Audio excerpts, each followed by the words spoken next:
সেই রবীন্দ্রনাথ ঠাকুরের কবিতার মতো বলতে পারবো না, যেতে নাকি দেবো তবু যেতে হয়। আপনাকে যেতে হবে, আপনাকে বলবো না যেতে দেবো না, কিন্তু কোথায় যাবেন? তিন দিকে কাটা তারের বেড়া, সামনে বাবু যাবেন কোথায়? বাংলাদেশে থাকবেন, বাংলাদেশের জনগণের কাছে আপোষ করেন, আত্মসমর্পণ করেন, বলে রাখবেন, করেন বিরুদ্ধ করেন। ৮৬,০০০ কোটি টাকা শেয়ার বাজারে লুট করেছেন দেশের নেতৃত্বে, সেই টাকা রাজকোষে ফেরত দেন।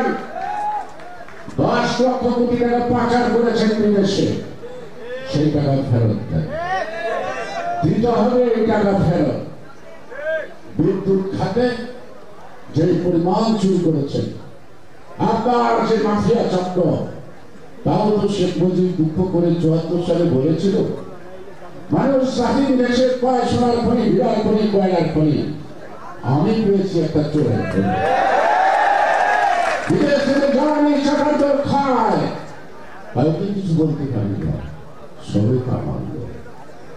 ৭ কোটি মানুষের জন্য ৮ কোটি কম্বল আনলাম, আমার কম্বল তো পাইলাম। শেখ হাসিনা শেখ মুজিবদের কথা বলতে পারছে, আপনার তো কথা বলার সুযোগ নাই, কারণ চাটার দলা আপনার আশেপাশে খেটে খায়, পাশে আপনার হিস্সা পান, ভাগ পান। যারা মুদ্রা পাচার করে আপনার পাশে থাকে, আপনার আচরণের ছায়া থাকে, আপনি তো বলতে পারবেন না, কারণ কিছু বলতে পারবেন না, কারণ ওরা চিৎকার দিয়ে বলবো দিয়ে আপনাকে তো ভাগ দিয়েছে।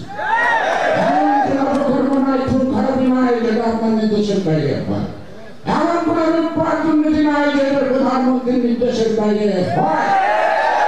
সুতরাং দেশে লুণ্ঠনকারী, ভোট চোর, সম্পদ চোর জনগণকে আজকে একদম বিশ্ব করে দিয়েছে। বাজারে গেলে জিনিসপত্র কেনার সুযোগ নাই, গৃহস্থ বাড়িতে গেলে সেই বাড়ির যে ভূমি থাকে তার দিকে তাকিয়ে কথা বলতে পারেন না, সংসারে যতটুকু বেতন তা নাই নিতে পারেন না। এই অবস্থা থেকে আমাদের যে একটি ঐক্যবদ্ধ আছে, যাত্রা আছে, অনেক বাধা বিপত্তি পার করে আপনারা ঐক্যবদ্ধ হন। ঐক্যবদ্ধ ভাবে আমাদের নেতা তারেক রহমানের নেতৃত্বে আমরা হাসিনাকে হটাবো, খালেদা জিয়াকে মুক্ত করব, দেশের জনগণের গণতন্ত্র ফেরত দেব। সুতরাং হটাও মাফিয়া, দেশ, জনগণের বাংলাদেশ, বাংলাদেশ। সবাইকে ধন্যবাদ। বাংলাদেশ জিন্দাবাদ।